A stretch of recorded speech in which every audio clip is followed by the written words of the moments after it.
Welcome to Six Count. I'm your host, Xara Wilde, bringing you the jazz and swing scene from the Capital Region. Jeanine, thank you so much for letting me come to your home and talk to you today.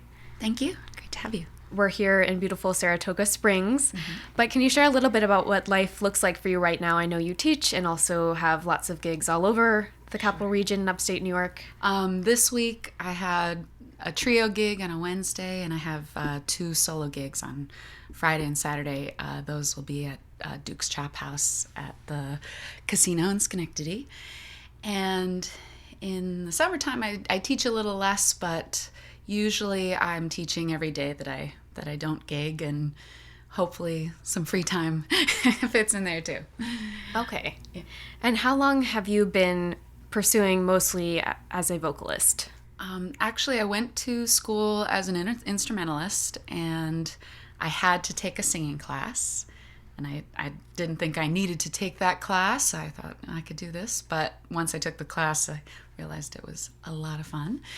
So I started double majoring in voice, and I studied classical singing. But all the while, I was playing baritone saxophone in the big band at college, and I had played all through high school. So I started to, sing some jazz, try some. And then after college, I realized I probably wasn't going to get hired as a bass clarinetist to play. And I really was desperately wanting to continue to perform. So I started playing guitar and playing at open mics. And then when I was definitely done with school, I decided I better just start a band now, and however many years it takes to fully form, I might as well just start now. Well, very neat. And would you say that your initial vision for the band you wanted to have, was that what you started with, or how has that changed over the years? Well, the combo with a singer is usually pretty standard to be either piano or guitar with bass and drums, and I had a guitarist. So I had the Jeanine Marie Quartet. That was the first group, and we worked a fair amount considering we were new. But as I looked for other venues, I found it was really hard to get 4 people. Purely because it's more expensive per band member? More kind of expensive. thing? Okay. Also, the drums would sometimes be the issue just because of how small a space was, and a lot of times they want music that will fit underneath conversation or work with conversation. So the quartet became a trio after a few years, just with bass and guitar. And that just seemed a lot more... a lot of gentler possibilities without the drums for certain spaces that were very just would be too loud with drums. And then duos became the next step for similar reasons, and just trying things. And now I'm doing some solo stuff. But again, I waited a long time to do anything solo, not because I couldn't, but I love to work with people, and music is so interactive that without that other person or people, it's just very different. Okay. And do you mostly play around Saratoga, or how far is your reach? I usually am gigging in Saratoga. I've got a regular gig in Schenectady. I love to play at Daily Grind in Troy. For their Speakeasy. brunch? Oh, yes, the brunch, and Speakeasy in Albany. But even last weekend, I got called on a last-minute gig, and it was in Massachusetts. So, I'll keep reaching out. But it's nice to be in a place where I don't have to travel to work. Yeah. That's true. And you feel like you feel like there's some flexibility to your schedule where you can take a gig in Massachusetts offhand, but then also have the more weekly ones in Schenectady and Albany and here. Definitely, yeah. My teaching. I did previously teach K through 8 music at a school for 5 years. Well, 1 year at one school and 4 years at another. And I really loved that work, but it was really taxing on my voice. So because I'm a singer, I realized those two don't really go together. And now that I teach just privately, I have kind of premium flexibility. And my students also, they're very kind and respectful, knowing that this other career of mine is a passion that I have to follow. And I'm sure they also find it neat to be able to watch you pursue your dreams in doing this, and also getting a sense of what that might look like for them one day. Definitely. I just had a student who I've had for 7 years, and she can accompany herself on piano, and she just performed a piece from Hamilton at Music Haven. It was like this cool karaoke night that Proctor's did, and I just thought, I can't believe that she can do that. I mean, I knew I was preparing her, but it's always astounding to see a student get up there and do it. Yeah, and to maybe see some of your own influence. You seem like a very humble person, but I also feel like it might be cool to see the things that you've been working with them and then taking their own creative spin. Yeah, I think because of my performing experience and having it be very independent and, totally my own thing, I try to prepare my students to get into their focus and passion. And I mean, I could just prescribe this song and this exercise, but it's just so much more meaningful and long-lasting if they're the ones that initiate the desire to learn. I've heard with dancing that the best way to get better is to study those who are the best, of course, but then after that, change it up and make it your own style, because you never want to dance exactly like another dancer. Absolutely. And singing is the most like that, I would say, because, you have to work with the voice you have. There are certain things that certain voices will just not be able to do, so you have to be really true to that. Yeah. Okay, so I know we're talking about difference, but are there some female vocalists who seem to match your own style, or at least who have been good influences? They could be present day or one of the great jazz musicians of the past. Oh, there's so many. One that I kind of became I became a little fixated with one singer before I was really singing, and it was Blossom Dearie. Oh, yes. Who I wouldn't necessarily, I don't think anybody would really say I sound like her, but I think I realized that the jazz voice didn't have to be a certain sound. And also that she accompanied herself. She would do little noodly scat things that were hinting at scat, but they really fit tastefully. Everything was tasteful, and she would often go for simpler ideas than more complicated, which is very intriguing to me. And then someone who is pretty different than Blossom, that I probably maybe sound a little more like, is Anita O'Day. Sorry, not Anita Baker. Okay. Anita O'Day. And with her, it's just that she was really swinging. Like, she just, I mean, not saying that I do that, but her style was so fueled by this just undeniable swing. And I do like singers who tend to kind of lead their band. Often people who don't play with me will think that,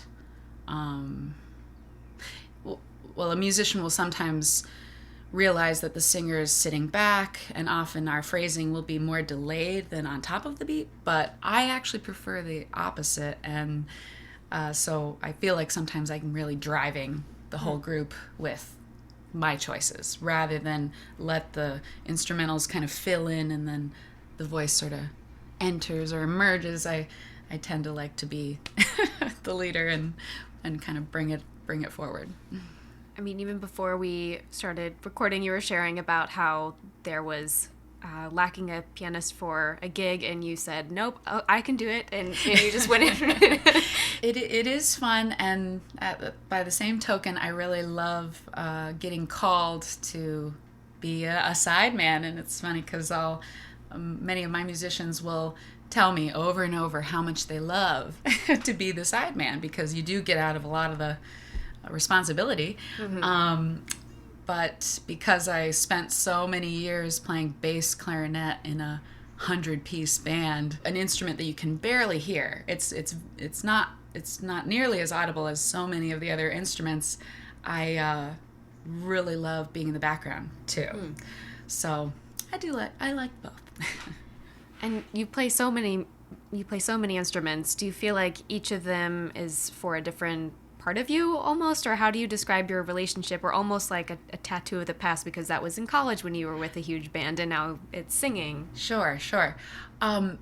Actually, I do think of it that way, as each instrument is a certain part of my personality. So, when I was in high school and college playing baritone saxophone, I was definitely tuning into wanting to be that one who is the loudest, the biggest, barreling through, because that's not what was expected or asked of me, and I wanted to do that. And I would say the personality of bass clarinet, I describe it as awkward. So when I had moved to Saratoga Springs when I was a freshman in high school, I found myself not wanting to have enemies by competing on regular clarinet. So the day they said, "Does someone want to play bass clarinet?" I said, "That's me. I'll stay out of the fray. I want people to like me. I'm just gonna do this." And it's such a large instrument that you joke that you kind of hide behind it. You sit behind this instrument. So I think the transition to singing helped me also feel more comfortable in my own skin, because when you're singing, there's nothing to hold, or maybe a microphone, but there's really nothing between you and everybody who's listening. Okay. And I'm curious to know what your routine looks like for an event. It's not so much obviously staying hydrated is important, but I actually don't have any certain things that I do always drink or eat or don't. I like to warm up and sing a couple songs at home, but sometimes I won't, be able to warm up. The biggest thing would be that I'm not feeling kind of crunched in my body, because I have to be so open. When it's out and you have to get people kind of excited, I feel like it's a whole body thing. Yeah. And do you feel like you try to calm your mind? Is it a mental game as well, to feel like you're taking all your anxieties away, or any distractions? I think that comes with all the dress up. Okay. Like once I'm starting to get into an outfit and the earrings and the lipstick and the hair, I'm like, all right, I'm doing this. It kind of, that's sort of what readies me to be doing it. But beyond that, I definitely count on the fact that my musicians are staying even keel in all situations. Obviously there are certain things that, traffic or getting pulled over. Actually, that was the other issue. One of the musicians had gotten pulled over, and he was late. But I guess when it comes to actually making the music, because I feel so strongly that there are no wrong notes, I'm always interested in what can happen. So I'm not really worried about what will happen. I'm excited about what can happen, what could happen. So I'm not really ever anxious about the music itself. That's inspiring. I hope so. I'm going to have to listen back to this and make sure that I'm, listening to what I say. That seems so lacking in fear, which is wonderful. Yeah, I've been thinking a lot lately about fear, just with, decisions in my personal life. It's why am I not choosing to do this, or why am I choosing to do this over something else? So I would love to apply the singing no fear to everything else. Hopefully that will happen. Yes, it's crazy how useless fear typically is as far as producing positive results. Absolutely. Yeah, it's a very controlling emotion, and especially with singing, because the way I learned, the more you try to control, it will just not sound as good. And part of it is that, with the voice, it's really your entire all the bones in your face are vibrating from your voice, and if you're clenched or clamped anywhere, and this goes along with wind instruments, that vibration just won't carry. So essentially you're just trying to stay out of the way to let what is already there and natural just sing out louder. Yeah. And you said you look forward to things happening. So I feel like risk is too pejorative of a word to use, because I want to put a positive connotation to the idea of risk. Sure. So something that it's kind of like you could try this new way of singing perhaps, or the band might do something cool. Yeah, well, a lot of times because I do typically take several scat solos in the evening, which it's always just interesting. Obviously, all the note choices, the rhythms, the chords, the colors, everything that's coming together is always so unique in its blend. And as far as risk, or just taking chances, I have worked to be able to not think while I'm doing any of this. So at a certain point, like I said, probably the moment I start putting the dress and picking out the shoes, I'm no longer thinking. And sometimes even a band member will start to carry on a conversation with me in between songs, and it's almost like I'm not understanding what they're saying. And it's like, I don't have a response for you either, because my brain's shifted into you're on non-thinking, just going with the flow, and also just being in the moment. Because if you were in the exact moment that you sang that, it just really is a wake up to be in the present. We'll be right back with Six Count. I'm your host, Xara Wilde. Stay with us.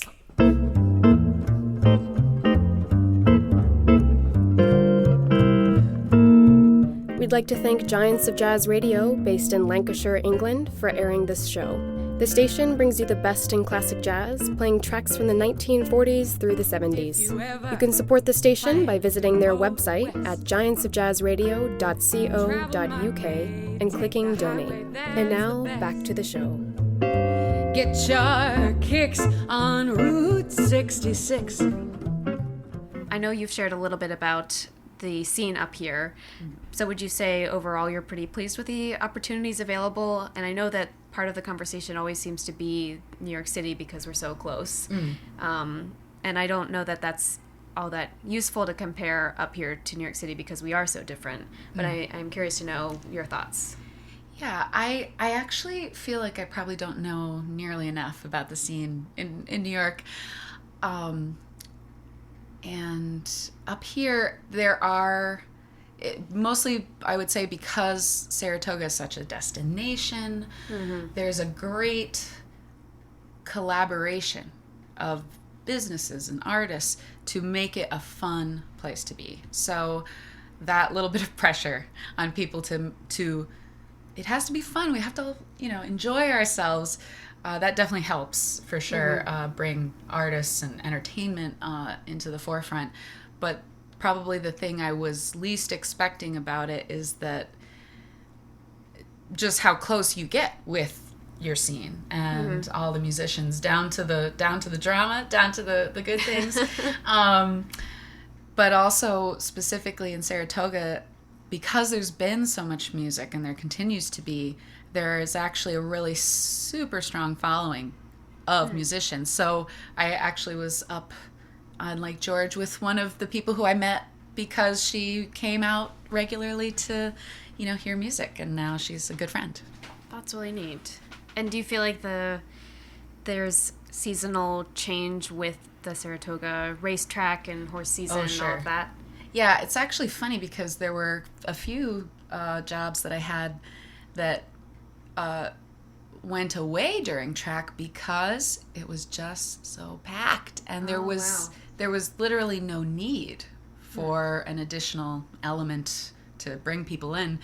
But beyond that, there's actually the winter can really be great too, because I think people are really longing for some kind of excitement, just vibrancy. Yeah, get out of the house and go. Yes, it's a little easier actually to convince, friends to come out in those winter months, because summer is just so jam-packed. Now, if everything goes as planned, where do you think you might be in a couple years' time? I'm glad you asked that question, because I'm scheduled to ask myself that question. I've been putting it off. To-do list. Exactly. Probably a change in the next couple years would be just to do more concerts. I've definitely gravitated toward the wallpaper gigs because, in the beginning, you do lack that confidence that it's good. You just hope it's good and that people will understand it. Mm-hmm. And now that I've been doing it for 10 years, I've gotten all the feedback I should need to get. It's time for me to start giving concerts that are really just excuses for people to come together and listen. And actually that's part of the difficulty of the scene here sometimes, is that so often we're in a crowded restaurant and there are a handful of people who have come out to hear me, and they can't really hear the way they would hear at a concert. So probably having more concert performances and branching out further than the Capital District. Yeah. Well, very neat. And lastly, do you have any advice for musicians who might be starting out on their careers and so reflecting on your past when you were starting out? What would you tell them? Not be so concerned with being quality control. If it's terrible, you'll hear about it. If it's great, you'll hear about it. But since your job is to make the music, anything that's hindering the actual making of it, it's got to go. Yeah. Other than that, well, that's the same kind of, mostly because I've been teaching for over 15 years, what I've realized more recently is I'm not really teaching, I'm teaching the basic musical concepts, but people understand those in time. The part that's hard, that I feel like I constantly have to teach with every student and multiple times over, is that exact moment that your mind gets caught on a mistake. I've watched it happen so many times to know that there's proof here, that when I go back and I say, now what were you thinking when this happened? 9 times out of 10, they had already started hating on themselves over one other little teeny mistake before, and then it just snowballs. So and sometimes I would also say for people just starting out in careers in music, even though you can easily go on Facebook and see where everybody is playing, that's all can be helpful information, but the moment you start feeling like it's just a competition and that, I'll never get to do that, or why didn't I get to do that? It's just so fruitless. So I say just shut every other influence out, and if you want to do it, you can do it. You can make it happen and get creative. Yeah. It seems like social media just compounds the issue because everything just looks glossy and like everyone is thriving constantly. Sure. Yeah, I thought about that lately, and I figured all my posts are just like, oh, come to my gig, I love singing, da-da-da-da-da. And then I had a day out of the blue where it was just a strange day of music where I had volunteered to sing the national anthem in the morning. And in the afternoon, I was accompanying a student at her school, and I had never been to this place, so it was all just, going to all these places I'd never been. Nothing was comfortable or rehearsed, and then I had my 3.5-hour gig that evening. And because I just had run the whole gamut of every skill that I had, I just was so burnt out at the end of the day that I just felt like I needed to share that. For a moment, I thought, is this even the right idea? Like, am I even doing the right thing? And it was actually really, it felt almost, it was a little too revealing maybe that I had that thought, but the response was very appreciated, which was, many musicians who do the singing and playing thing reached out and said, yeah, people don't have any idea how much energy and focus and mental energy, physical energy, emotional. With singing, there's so much emotional energy that goes into it that, you're not even conscious of it when it's happening, but after it's all done, you do depleted feel and need to restore. Drained. Yes. Yeah, probably that's the other part of my regimen, is that after a gig, it's always nice if I don't have, days in a row. But last week I did 2 gigs right in a row, so I was singing for 6 hours, which was fine. But definitely after those days, I have to have some alone time. Yeah. Not be around people. Nobody. Yes. Well, Jeanine, thank you so much for talking with me. It's been great to hear about your work. Thank you. It was great to share.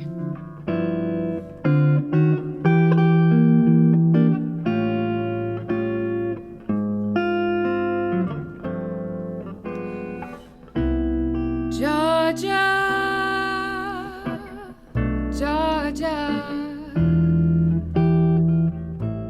Thank you for listening to 6 Count. I'm your host, Xara Wilde, and that was Jeanine Ouderkirk. This show is listener-supported.